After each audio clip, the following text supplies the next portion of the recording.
NPL surprise surprise surprise भाई साहब, NPL के बारे में ऐसा कोई सोचा भी नहीं होगा जिस तरह के भाई एनपीएल सरप्राइज कर रहा है। यानी एक पे एक ऐसा सरप्राइज कर रहा है कि शायद कोई भी नेपाली फैंस हो, चाहे कोई भी नेपाली चाहने वाला नहीं सोचा होगा कि भाई एनपीएल इस तरह का होगा।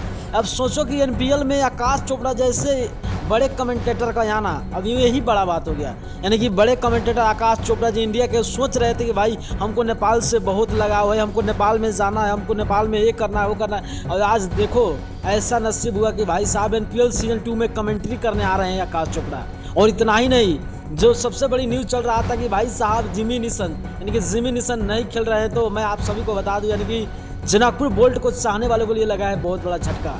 क्योंकि जनकपुर बोल्ट के चाहने वालों को क्यों लगा झटका कि एक बार चैंपियन रह चुका जिमी निशन यानी कि अब पोखरा एवेंजर्स से खेलेंगे। और इतना ही नहीं दोस्तों, एनपीएल इतना ही पर नहीं थमा है, यानी कि इंडिया के भी बड़े बड़े क्रिकेटर आए हैं। अब सोचो कि एनपीएल में अगर मिला जाए तो 17-18 देशों का खिलाड़ी आ चुके हैं। अब सोचो कि एसोसिएट और डेस्टिनेशन जैसे देशों का खिलाड़ी आना एनपीएल सीजन 2 में एक ये अलग ही रूप हो गया। और इसीलिए मैं बोलता हूँ भाई साहब कि एनपीएल यानी कि तबाही, यानी कि हर एक साल कोई सोचा भी नहीं होगा कि दूसरे साल में इस तरह एनपीएल कर सकता है, मगर एनपीएल भाई साहब कुछ भी कर सकता है। और एक पे एक सरप्राइज दे रहा है भाई फैंस को। कभी डॉग रोबोट को लाना, तो कभी आकाश चोपड़ा जी को कमेंट्री करने के लिए ले आना, यानी कि एक पे एक तबाही, यानी कि गजब, यानी कि दिल जीत लिया एनपीएल ने और सबका दिमाग भी जीत लिया। आप लोग इस पे क्या अपना टिप्पणी करेंगे? ज़्यादा टिप्पणी कीजिए और एनपीएल को